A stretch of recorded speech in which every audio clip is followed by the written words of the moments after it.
amiga, você que nos acompanha neste Conacate. Faço chegar uma saudação de paz e bem a você e sua família e a todos os que nos escutam ou nos assistem pelos meios de comunicação. Uma saudação no Senhor. Nosso tema é sobre a Eucaristia e as famílias, a Santa Missa e as famílias. Devemos, portanto, tratar de forma objetiva e direta de como a Eucaristia pode beneficiar as famílias na sua caminhada neste mundo, rumo ao encontro definitivo com Deus, para que assim possam perfazer todo o seu percurso existencial e assim um dia gozarem da visão beatífica, da visão com Deus, da visão em Deus, da vida eterna.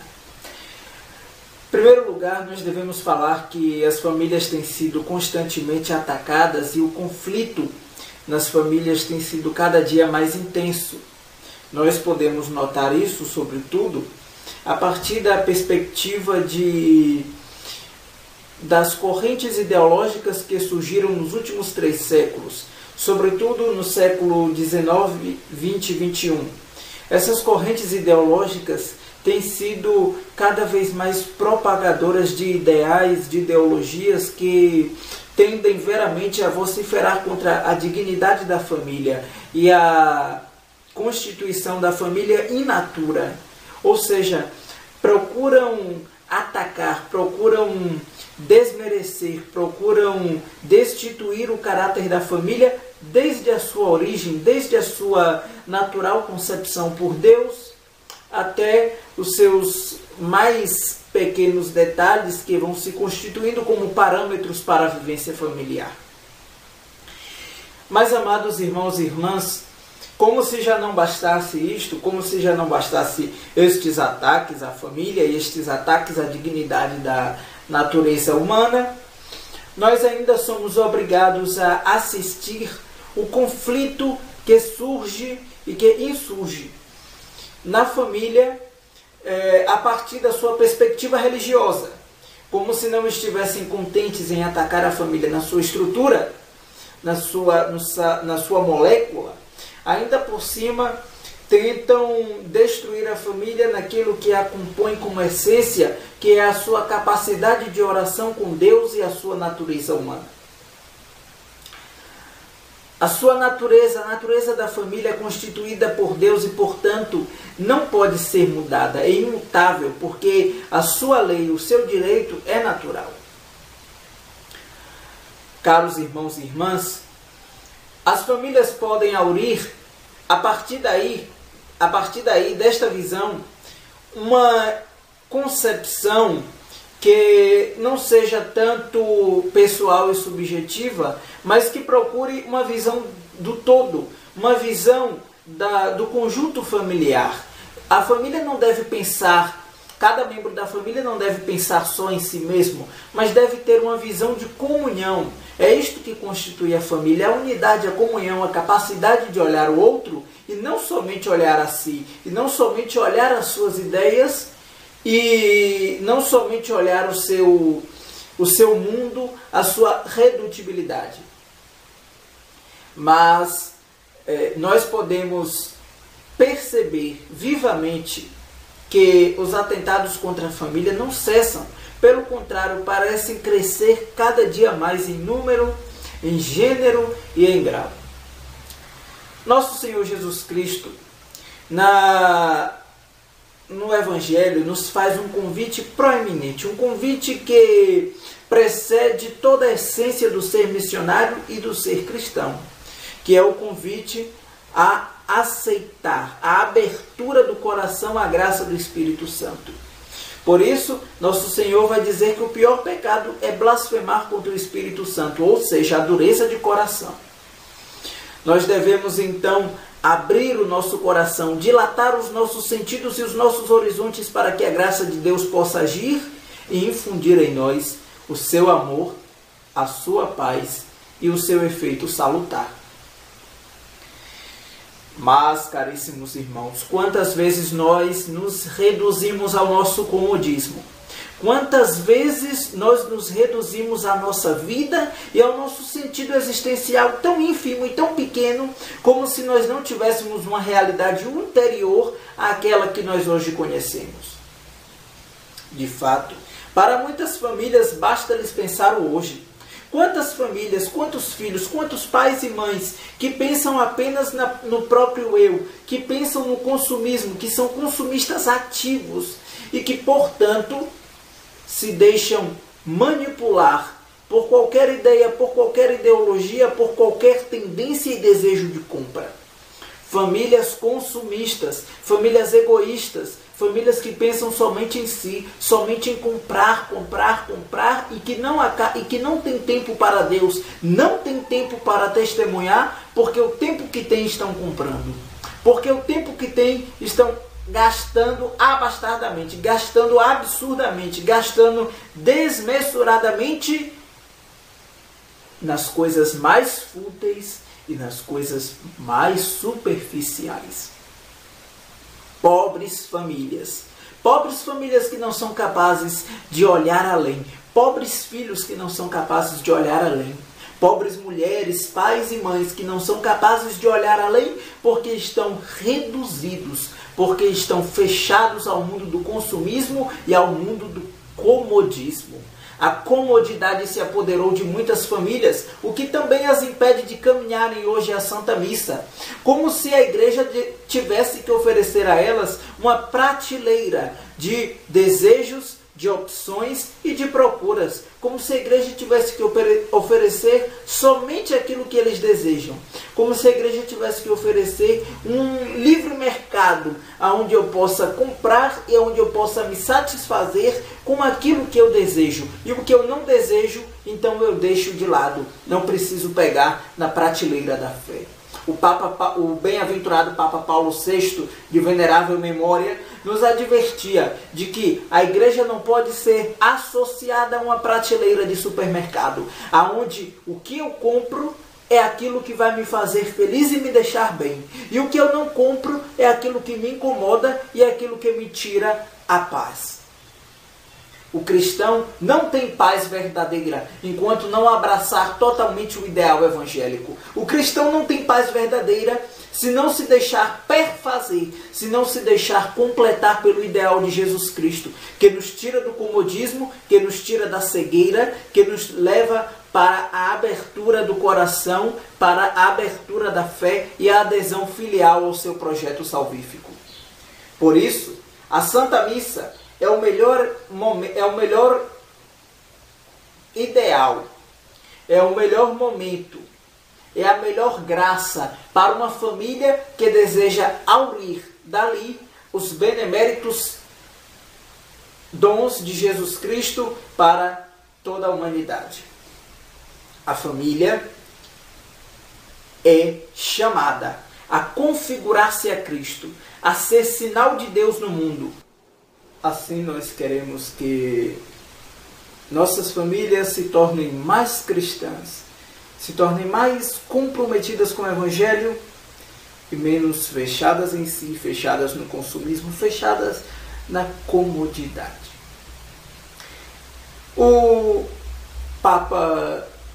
Beato Papa Paulo VI já nos propusera com a sua encíclica Evangelii Nuntiandi a evangelização nas famílias. Depois o Santo Padre Papa São João Paulo II nos propôs com a Eclésia de Eucaristia e a Familiares Consórcio não somente a evangelização das famílias, como também as famílias lugares da Eucaristia. Propor famílias eucaristizadas, marcadas pelo sacramento da Eucaristia. Depois o Papa Bento XVI nos fez uma sincera analogia a famílias ligadas à fé, famílias marcadas pelo dom da fé e pelo dom de conhecer os motivos pelos quais crer. E, por fim, agora o Santo Padre Francisco nos propõe família, lugar do testemunho, lugar de vivência. Caros irmãos e irmãs, peçamos ao Senhor que nos ajude nesta caminhada. Peçamos que as nossas famílias sejam marcadas pelo dom da Eucaristia, profundamente ligadas à Eucaristia. Peçamos ao Senhor que as nossas famílias sejam verdadeiros celeiros eucarísticos, celeiros de vocações. A vocação nasce da Eucaristia também, nasce deste chamado, desta resposta do homem ao amor de Deus. Mas, queridas, amados e amadas, a Eucaristia precisa e necessita ser fundamento da esperança da vida da família. Fundamento da esperança da vida de todo homem e, sobretudo, da família. Justamente porque na família a resposta ao amor de Deus se concretiza de forma muito particular. Se concretiza como o lugar de onde nasce, de onde se gera a vida humana. As famílias têm estado muito vazias por falta de Deus, por falta de amor, por falta de testemunho. Nós vemos famílias que dominicalmente se dirigem ao banquete eucarístico, se dirigem ao sacrifício eucarístico de Cristo, mas lá vivem uma experiência totalmente fria e gélida. Não se deixam dilatar e motivar pelo amor de Deus que deve tocar e marcar o coração de cada ser humano. Depois, nós temos as famílias que, saindo do banquete eucarístico, não mais procuram a vivência do testemunho, não mais dão testemunho e não mais dão a resposta ao amor de Deus e ao sincero testemunho, mas permanecem cômodas, permanecem trancafiadas em suas residências e na sua comodidade, permanecem totalmente restritas àquela monotonia cotidiana ou aquele ritmo cotidiano que não permite sequer um espaço para Deus, porque já estão com seu tempo todo cronometrado. Mas quem não tem tempo para Deus, perde o seu tempo. E mais ainda, quem não tem tempo para Deus, depois verá que perdeu a sua vida. Amados e amadas, irmãos e irmãs, sejamos profundamente tocados pelo desejo eucarístico, pelo desejo de participar da missa, não simplesmente como uma ação ritualística, mas como lugar do sacrifício de Cristo, onde nosso Senhor atualiza o memorial do seu corpo e sangue, da sua paixão, e se dá por nós de forma incruenta, mas de forma salutar e salvífica, de onde nós e as nossas famílias podemos nutrir as forças necessárias para continuarmos na caminhada, para continuarmos como peregrinos nesta realidade existencial, enquanto ainda não chegamos à glória eterna. É por isto que devemos nos deixar moldar por este desejo de Deus de que nós não sejamos simplesmente pessoas marcadas pela futilidade, pelo efêmero, mas que nós nos deixemos moldar, tocar e convidar, atrair-se pelo que é eterno e pelo que não passa, pelo querer de Deus que marca no coração do homem um ponto novo, um reinício dos tempos e da sua vida como homem novo, conforme nos diz São Paulo. Por isso, é necessário que a família seja motivada à participação no sacrifício eucarístico em tempos onde a crise moral, a crise ética, a crise na família tornou-se quase que uma regra em que não poucas vezes a família sai perdendo com os ataques vis e graves e perpetrados contra ela por meio de uma sociedade frívola, por meio de uma sociedade que não pensa mais além do seu umbigo. É neste sentido que nós não podemos nos deixar marcar pelo nada, pelo vazio. Não podemos sair do mundo, não podemos passar na vida das pessoas sem deixar nelas um rastro de Deus, um rastro de céu.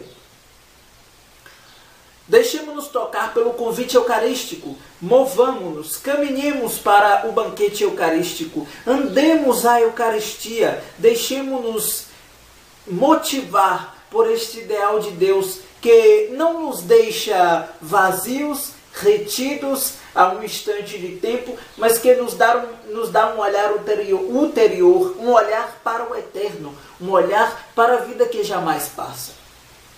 Na Eucaristia, as famílias podem redescobrir o sentido da vida, podem redescobrir o sentido da caminhada em família, da caminhada lado a lado. Mas atenção, não pode comungar do corpo de Cristo quem não comunga com a palavra de Cristo. Não pode deixar-se motivar, não pode andar na fila da comunhão, não pode tomar o corpo de Cristo quem não é capaz de, após tomar o seu corpo, dar testemunho daquilo que comungou. Ou quem não é capaz de fazer da sua vida uma Eucaristia cotidiana, um lugar de ação de graças cotidiano.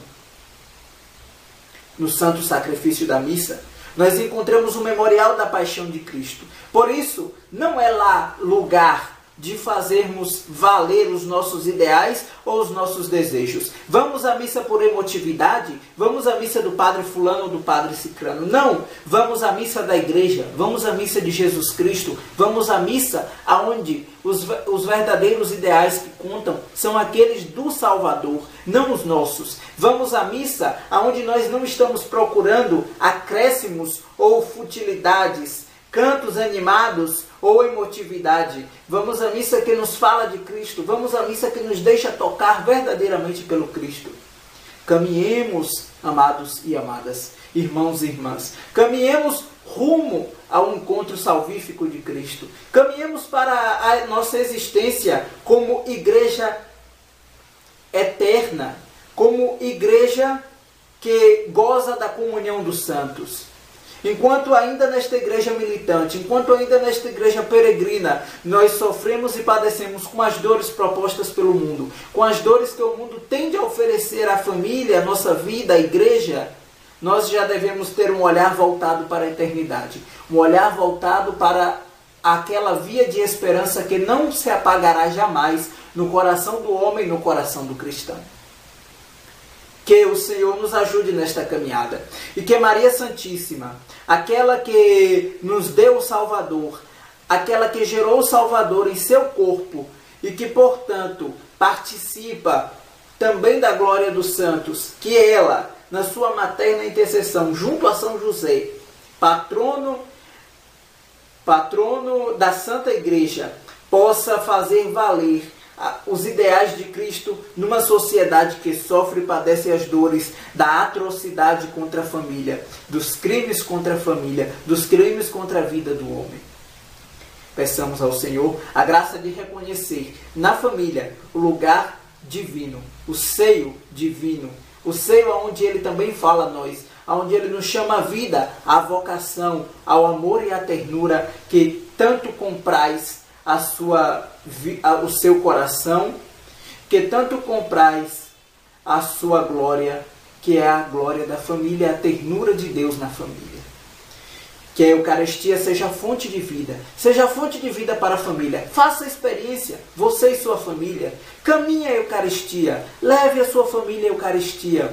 Deixe as compras, deixe os valores fúteis, deixe o consumismo, deixe esse pecado tão nefasto do consumismo, deixe este pecado do relativismo, este pecado do comunismo, que não tende a atrair e a levar às vias da salvação, mas somente aos fúteis desejos de uma ideologia efêmera e que tende a atacar e vociferar contra a dignidade da família. Caminhem para Deus, caminhem para o Cristo, faça a experiência de se deixar tocar e moldar pelo Cristo, que quer falar também hoje à família e que fala também hoje ao nosso coração. A igreja os acompanha, a igreja reza e caminha ao lado de vocês, a igreja não mais os abandonará. A igreja, a igreja não os abandonará, jamais, como nunca abandonou e nunca abandonará. Tenha a certeza disso, tenha certeza, família. A igreja caminha convosco, a igreja caminha com você. A igreja está ao seu lado, porque porque a vida divina do homem, a vida do homem é preciosa aos olhos do Criador. A vida do homem é, como dizia Santo Irineu, a glória de Deus. E a Eucaristia, ela tende a só contribuir e acrescentar para que esta glória seja ainda maior e mais duradoura. Que Deus lhe abençoe, paz e bem.